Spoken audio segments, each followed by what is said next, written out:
Well, happy day, good people. Guess what? I finally finished some digital products I had been working on, painstakingly working on. I tell you, I know I said I wasn't going to be so stiff, but when you want to do a decent quality product, you have to take time to do it and invest time and energy and lots of tears because I was so crying. But I'm glad I finally got them to a point where I could say they're done, and I'll be putting ads and links out for those products in the near future.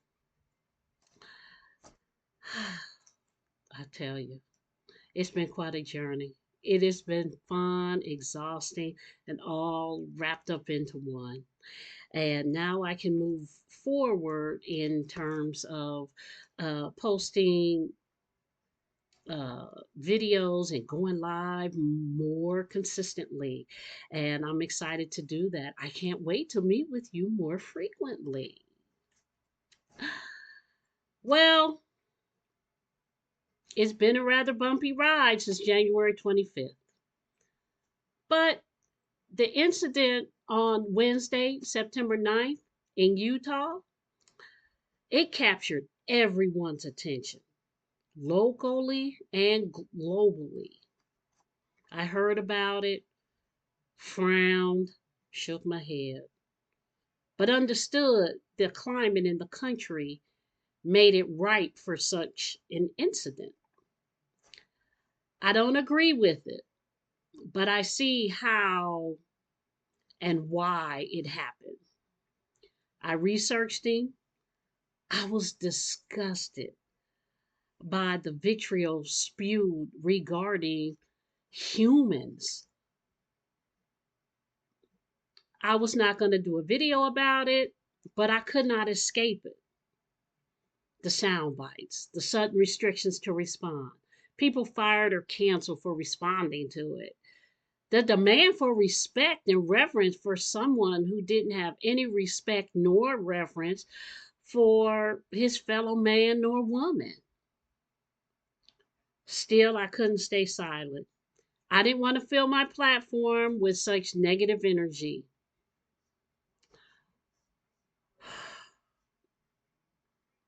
One reference that continued to resound with me was Proverbs 18 and 21. I checked the King James Version and the New International Version and the Trump Bible. Yes, yes, I wanted to see if it was in there too. I checked Buddhist scriptures, the Quran, the Torah, and they all said the same thing. All of them said the same thing. Life and death is in the power of the tongue. Simply put, words have power.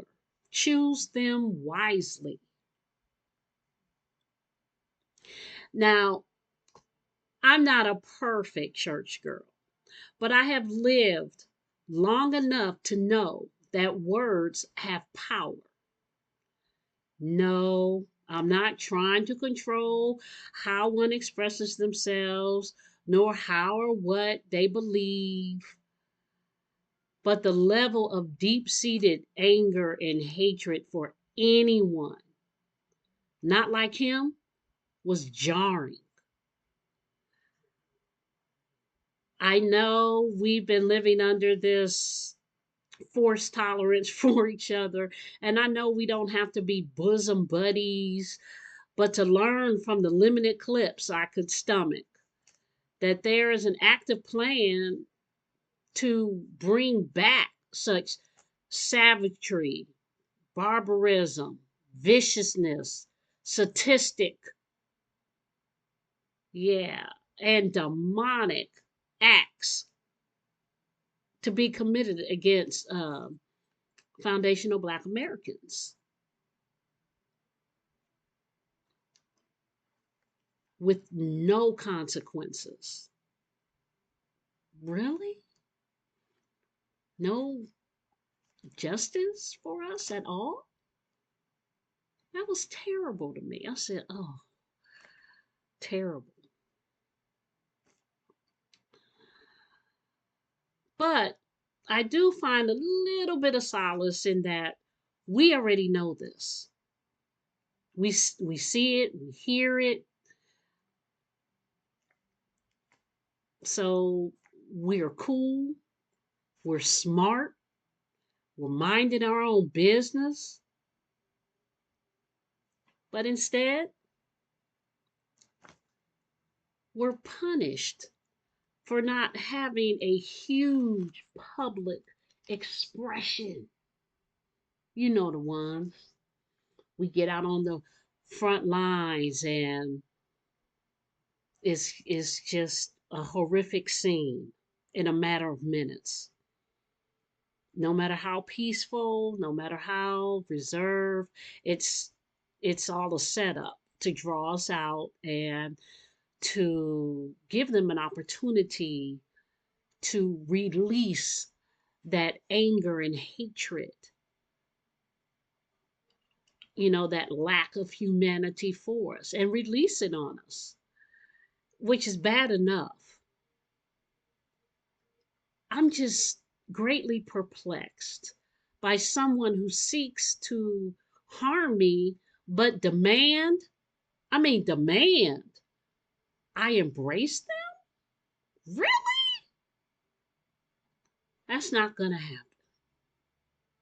And I'm glad that we're being smart about this situation. Very conservative and finding constructive ways to continue to live as human beings. Okay, enough of that. Back to positivity. Self aware, okay, woke me and my interest. Encouraging people to learn from the past, acknowledge this present, and plan for your next. Because there will be a next. In every era, good, bad, ugly, indifferent, there is a next. We have the culture, not just locally, globally. We've set the tone, we're the blueprint. It's great. We're awake. More of us are awake to the world, what is happening, and where we from and who we are. It's great. And to me, we can build the high end society we need to lead us into a prosperous, progressive future. So let's stay aware, let's stay informed, be careful, and thrive. Have a good evening.